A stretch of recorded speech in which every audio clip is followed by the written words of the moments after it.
तो मेरे right side में आपको SBI zero balance account opening के पॉइंट्स मिलेंगे और लेफ्ट साइड में आपको bank of Baroda zero balance account opening के पॉइंट्स मिलेंगे।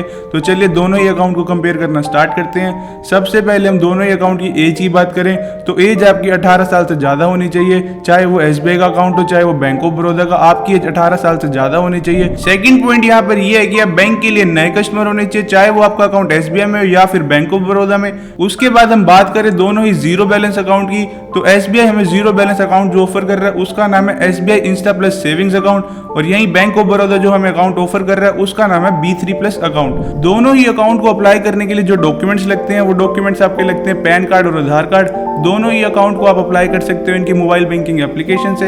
अगर आपको SBI का जीरो बैलेंस अकाउंट खुलवाना है तो आपको इनकी एप्लीकेशन डाउनलोड करनी होगी जिसका नाम है SBI योनो। अगर आपको बैंक ऑफ बड़ौदा का जीरो बैलेंस अकाउंट खुलवाना है तो इनकी मोबाइल बैंकिंग एप्लीकेशन डाउनलोड करनी होगी जिसका नाम है BOB वर्ल्ड। जैसे ही आप इन दोनों अकाउंट में से किसी भी अकाउंट ओपनिंग की रिक्वेस्ट दोगे उसके बाद आपके पास ऑप्शन आएगा KYC का। KYC के बिना आपका अकाउंट फुल्ली एक्टिवेट नहीं होता। यहाँ पर दोनों ही बैंक ऑनलाइन KYC का ऑप्शन देते हैं, आप अपने अकॉर्डिंगली KYC कर सकते हैं। KYC करने के लिए आपको एक स्लॉट बुक करना होगा या फिर एक डेट और टाइम सिलेक्ट करना होगा।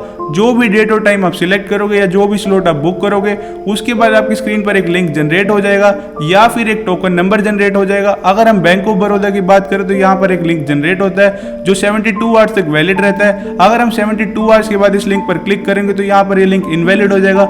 हमें विद इन 72 आवर्स इस KYC को कंप्लीट करना होता है। और अगर हम यहीं SBI की बात करें तो यहाँ पर एक टोकन नंबर जनरेट होता है, ये टोकन नंबर 15 डेज तक वैलिड रहता है। अब जो ये KYC है ये ऑनलाइन वीडियो कॉल पर बैंक के एम्प्लॉइज द्वारा की जाती है, तो यहाँ पर आपको टाइमिंग्स का थोड़ा ध्यान रखना है। जो भी बैंक्स की टाइमिंग होगी उसी टाइम पर आपकी वीडियो कॉल हो पाएगी। जिस दिन बैंक की हॉलीडे होगी उस दिन आप KYC नहीं करवा पाओगे, तो यहाँ पर आपको टाइमिंग्स का थोड़ा ध्यान रखना है। उसके बाद हम दोनों ही अकाउंट में और पॉइंट्स की बात करें तो यहाँ पर हम दोनों ही अकाउंट में as a joint account open नहीं कर सकते, हमें as a single individually account open करना होगा। यहाँ पर हम चेकबुक की बात करें तो दोनों ही अकाउंट में हमें चेकबुक नहीं मिलती, बट हाँ हम SBI में चेकबुक ले सकते हैं। हमें चेकबुक लेने के लिए SBI की ब्रांच विजिट करना होगा, वहां पर हमें अपने सिग्नेचर करने होंगे, बट बैंक ऑफ बड़ौदा में हमें ये फैसिलिटी नहीं मिलती। अब हम बात करें नॉमिनी की तो दोनों ही अकाउंट में नॉमिनी ऐड करना कंपलसरी है। नॉमिनी ऐड करना एक अच्छी आदत भी माना गया है। मान लीजिए कल को अगर आपको कुछ हो जाता है तो आपका जो भी बैंक में पैसा है वो आपके नॉमिनी को मिल जाएगा। उसके बाद हम यहाँ पर बात करें डेबिट कार्ड की तो यहाँ पर SBI में आपको जो डेबिट कार्ड मिलता है वो है रुपे कार्ड, और यहाँ पर आपको जो बैंक ऑफ बड़ौदा में डेबिट कार्ड मिलता है वो है वीजा क्लासिक कार्ड। दोनों ही डेबिट कार्ड 1 साल के लिए फ्री है। 1 साल के बाद आपको इनकी मेंटेनेंस कॉस्ट देनी पड़ती है। SBI की मेंटेनेंस कॉस्ट है 125 रुपए प्लस GST, और वहीं बैंक ऑफ बड़ौदा की जो मेंटेनेंस कॉस्ट है वो है 150 रुपए प्लस GST। यहाँ पर ये दोनों ही बैंक आपको वर्चुअल डेबिट कार्ड की फैसिलिटी प्रोवाइड करते हैं। जो ये वर्चुअल डेबिट कार्ड है ये आप इनकी मोबाइल बैंकिंग ऐप से देख सकते हैं। SBI की जो मोबाइल बैंकिंग ऐप है वो है SBI योनो, और जो बैंक ऑफ बड़ौदा की मोबाइल बैंकिंग ऐप है वो है BOB वर्ल्ड। यहाँ पर ये दोनों ही बैंक अकाउंट DICGC से अप्रूव्ड है। DICGC एक RBI की सब्सिडरी बॉडी है जो आपको 5 लाख रुपए तक का इंश्योरेंस प्रोवाइड करती है, मतलब कि आपका बैंक में जमा 5 लाख रुपए तक का पैसा बिल्कुल सेफ है। उसके बाद हम बात करें मिनिमम बैलेंस की तो दोनों ही bank account zero balance account है, तो यहाँ पर आप जीरो बैलेंस अपने अकाउंट में रख सकते हैं, आप पर कोई चार्ज नहीं लगेगा।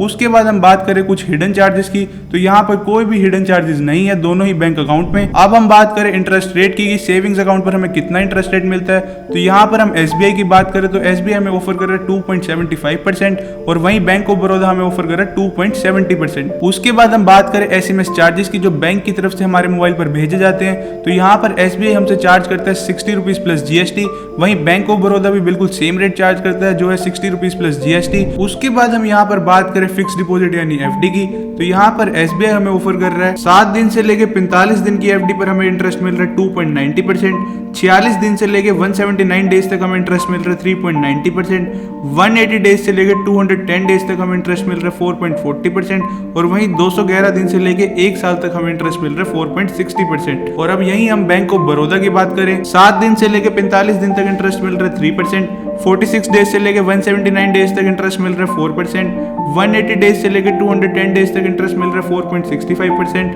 और 211 डेज से लेके लेस देन 1 ईयर तक हमें इंटरेस्ट मिल रहा है 4.65%। अब हम यहाँ पर बात करेंगे कितने पैसे हम डेली ATM से विड्रॉ कर सकते हैं, तो हम यहाँ पर SBI की बात करें तो SBI में हम 20,000 रुपये डेली विड्रॉ कर सकते हैं और यहीं बैंक ऑफ बड़ौदा में हम 25,000 रुपये डेली ATM से विड्रॉ कर सकते हैं। अब हम यहाँ पर ATM ट्रांजेक्शन की बात करें तो SBI में हमें 4 ट्रांजेक्शन मंथली फ्री मिलती है, चाहे वो हम SBI की ATM से करें या फिर किसी और बैंक की ATM से। उसके बाद यहाँ पर हमें पैसे भरने पड़ते हैं जो है 15 रुपये प्लस GST। और वहीं हम bank of Baroda ATM transaction की बात करें, अगर हम बैंक ऑफ बड़ौदा के ATM से ट्रांजेक्शन करते हैं तो हम unlimited number of time transaction कर सकते हैं।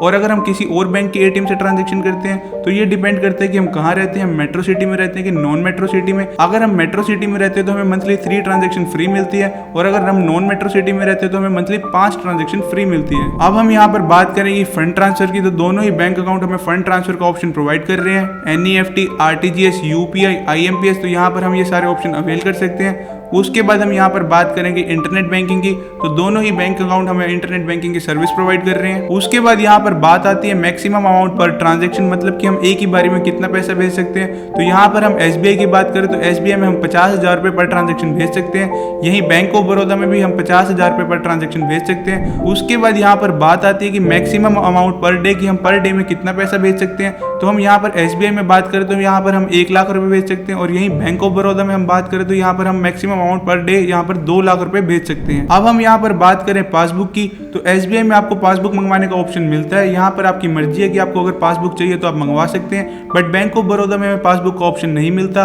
अब हम यहाँ पर कुछ बैंकिंग फैसिलिटी की बात करें तो आप दोनों ही अकाउंट में 24/7 बैंकिंग फैसिलिटी का फायदा उठा सकते हो, क्योंकि दोनों ही अकाउंट डिजिटल है। आप दोनों ही अकाउंट के मोबाइल एप्लीकेशन इंस्टॉल करके बैंकिंग फैसिलिटी का फायदा उठा सकते हो।